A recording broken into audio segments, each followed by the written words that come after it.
pada waktu kita mendalami, ternyata Kaizen itu kalau dari tulisan aslinya itu gini, tulisan aslinya ini.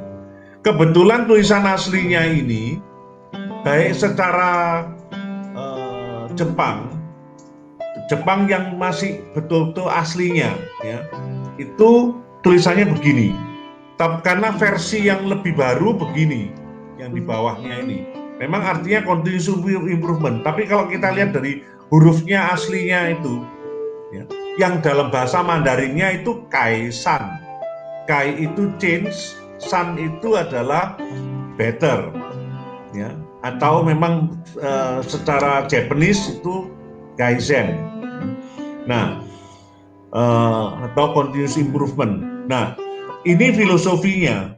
Dan kalau kita lihat mengapa demikian? Karena mereka atau filosofi ini itu berharap bisa dijadikan budaya.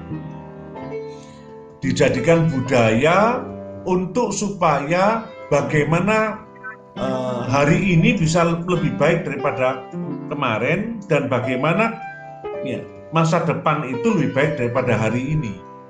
Nah, seperti yang tadi disampaikan, itu adalah cerita tentang bagaimana segala hal, bukan cuma dalam bisnis. Memang kalau kita bicara tentang bisnis, itu story yang luar biasa spektakuler hasilnya itu dalam ceritanya Toyota. Yang tadi juga Adi cerita, bahkan mengambil barang pun itu, caranya pun itu ternyata dipelajari supaya bagaimana gerakannya seminim mungkin dan waktunya semakin pendek. Nah, kalau dikembalikan pada filosofi, karena nomor satu itu bagaimana hal-hal yang disebut dengan waste itu bisa bisa diminimumkan, kalau nggak bisa dihilangkan. Waste itu adalah dalam hal waktu dan energi. Mari kita renungkan bahwa di dalam hidup ini ternyata ada yang istilahnya bernilai tambah dan ada yang tidak bernilai tambah. Nah, yang tidak bernilai tambah itu adalah sebuah waste yang seharusnya kita temukan untuk bisa diminimumkan atau dihilangkan. Lalu kedua itu bagaimana melalui ini hal-hal kecil kita bisa perbaiki. Jadi berarti bicara tentang memperbaiki itu bukan bicara tentang hal yang sangat sulit. Supaya proses perbaikan itu tidak menyulitkan, memberatkan, maka lakukan perbaikan itu step by step, small steps. Itu filosofinya. Dan yang ketiga, bicara tentang semua yang dikerjakan itu harus dikerjakan secara konsisten, terus-menerus, continuous, ya, untuk bisa meng-create habit yang kemudian itu tidak lagi sesuatu yang sulit karena sudah jadi habit.